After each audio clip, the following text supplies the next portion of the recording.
Ish finaliste e shtëpisë së famshme në Shqipëri të edicionit të fundit, Egli Tako është një nga emrat më të përfolur të momentit në showbizin shqiptar. Ajo ka qenë shumë aktive këtë verë në përmbrëmje muzikore dhe nuk ka munguar as në rrjetet sociale, ku vazhdimisht ndan postime nga përditshmëria e saj. Së fundmi, këngëtarja ka publikuar një fotografi ku shfaqet tetë provokuese, e veshur me një fustan të shkurtër, ajo po duket në formë mjaft të mirë. Ky imazh e tregon këngëtaren shqiptare në një pamje joshse dhe mjaft të komentuar nga publiku i gjerë.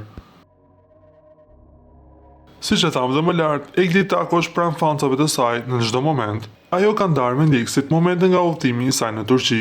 Gjatë fundjavës, ajo u pa të relaksohej nga udhëtimi i saj, ku shihej duke pushuar dhe duke shijuar kohën e lirë pas angazhimeve televizive. Në foto të publikuara, ajo ka treguar se ndodhet në Turqi për të relaksuar, larg angazhimeve televizive, ku së fundmi po drejton një rubrikë të dedikuar fëmijëve.